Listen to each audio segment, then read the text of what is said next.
메이저리그에서 매너리즘에 빠졌습니다. 그래서 제 자신감을 위해 새로운 대안을 찾아야 했어요.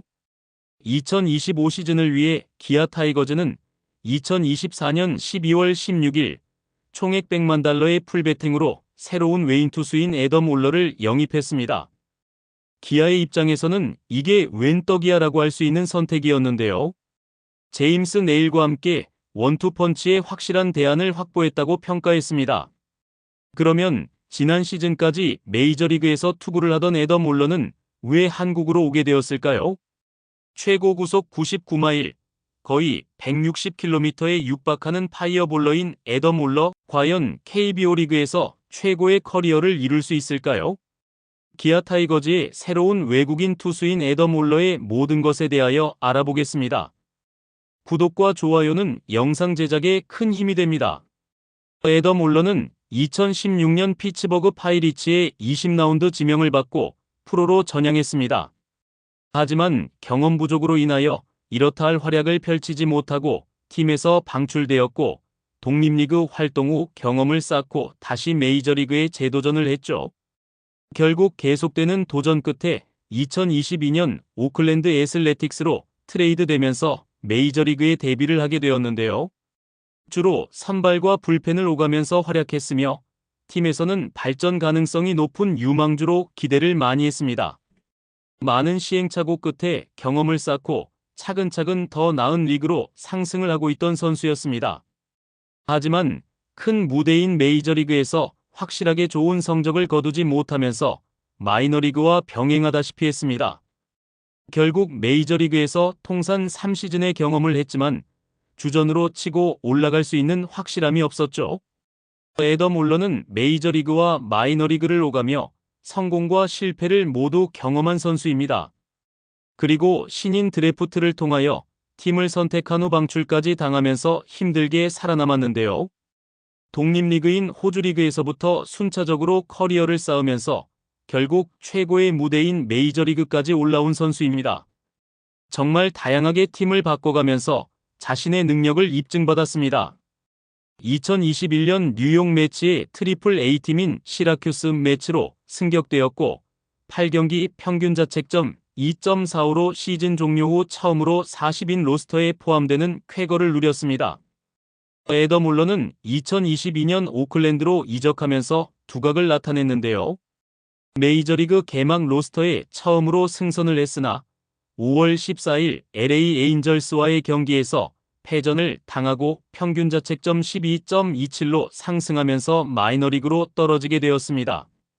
2023년에는 9경기에 등판을 하여 1승 1패, 19.2이닝 평균 자책점 10.07로 부진하며 7월 12일 웨이버 클레임을 통해 시애틀 메리너스로 이적했습니다. 이적 후 이렇다 할 임팩트가 없었지만 2024 시즌 중 마이애미와 마이너 계약을 맺은 후 8월 19일 애리조나 다이아몬드백스전에 선발로 낙점되어 콜업되었죠. 4.2이닝 3피안타, 2피 홈런, 4볼넷 5실점을 기록하고 패전 투수가 되었습니다.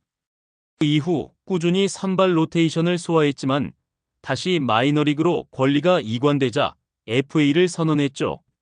애덤 올러는 자신의 문제점과 강점에 대하여 잘 아는 선수인데요.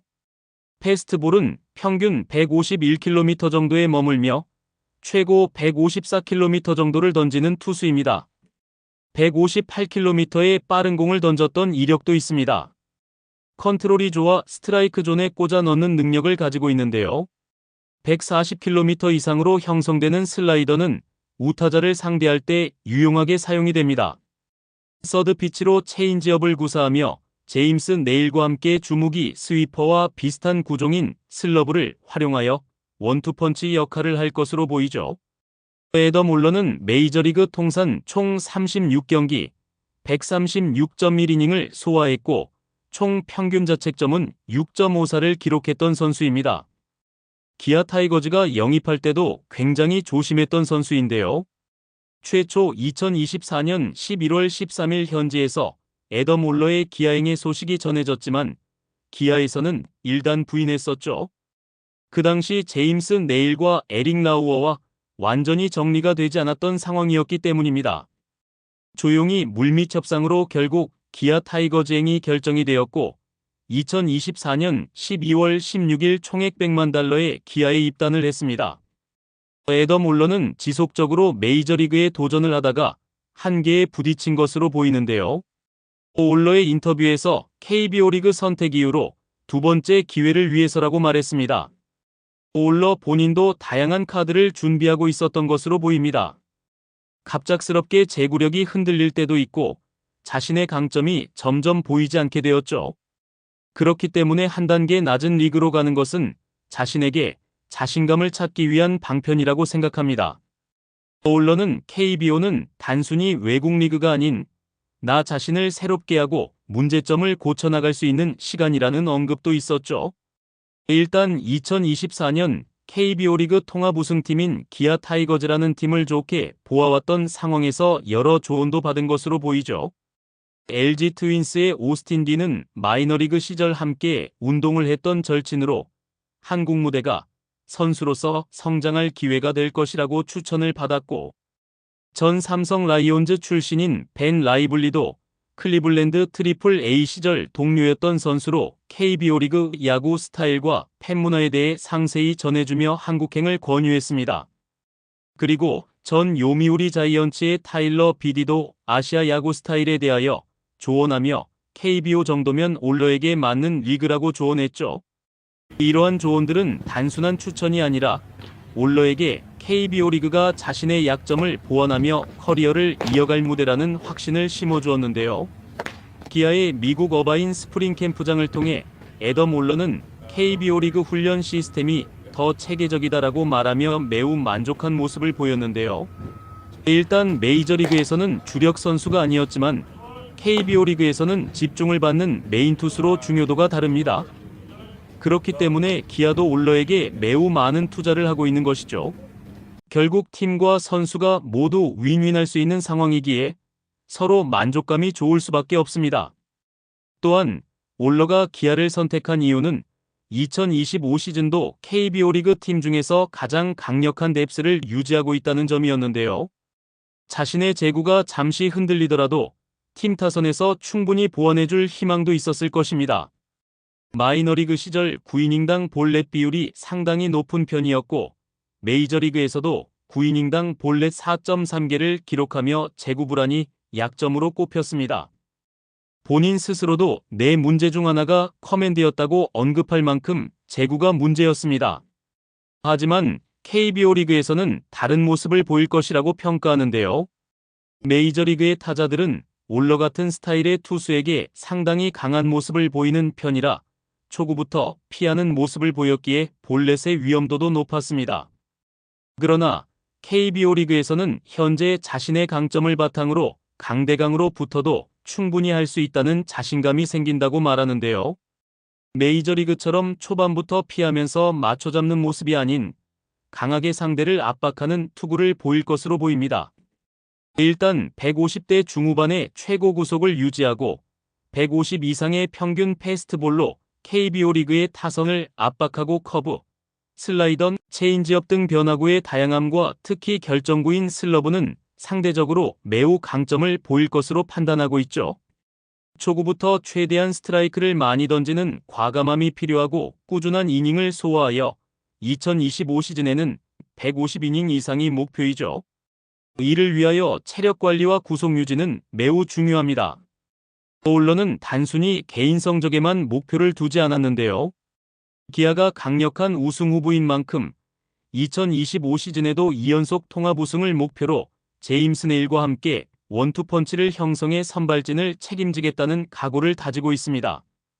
최근 정재훈 투수 코치와 이동걸 불펜 코치와 함께 제구력 향상 훈련에 집중하고 있고 세부적인 제구 조정에 대하여 많은 대화를 나누며 KBO 리그 스타일에 맞는 투구폼을 점검받고 있습니다. KBO 리그의 성공 사례를 살펴보면 빠른 구속과 변화구를 고루 구사할 수 있는 유형은 보통 강점으로 작용을 했습니다. 2017년 기아 소속이었던 헥터 노엣이나 2023 시즌의 NC의 에릭 패디 등은 충분히 최고의 투구를 보였죠. 기아가 올러에 바라는 최고의 낙관적 시나리오는 30경기 등판에 14승 이상의 성적입니다. 그리고 못해도 27경기 등판에 12승 이상은 해줘야 안정적인 팀 운용이 가능하다고 이야기하고 있죠. 올러가 메이저리그와는 다른 번트, 작전 야구, 도루가 많은 스몰볼 야구에 적응을 해야 하는 문제가 있지만 스프링 캠프에서부터 주자견제 등의 훈련도 무리 없이 소화하고 있기에 빠른 적응이 가능할 것으로 보입니다. 애덤 올러는 메이저리그와 마이너리그에서 쌓은 경험을 바탕으로 KBO 리그에서 자신의 커리어를 재정비하려 합니다. 오스틴, 라이블리 등 경험자들의 조언과 체계적인 훈련 시스템을 통해 약점을 보완하고 두 번째 기회를 반드시 잡겠다는 각오이죠. 빠른 공과 다양한 변화구, 그리고 정재훈 코치와 함께하는 제구력 향상 훈련은 그를 성공적인 외국인 투수로 만들 수 있는 중요한 열쇠가 될 것입니다. 기아 팬들은 올러가 제임스 네일과 함께 쌍포를 이루며 2연속 우승을 향해 던지는 모습에 큰 기대를 걸고 있는데요. 과연 올러는 자신이 말한 작은 목표들을 달성하며 큰 목표인 한국 시리즈 우승까지 도달할 수 있을까요? 여러분은 애덤 올러의 2025 시즌 성적을 어떻게 예상하시나요? 댓글에 여러분의 의견을 남겨주세요. 구독과 좋아요도 꼭 부탁드립니다.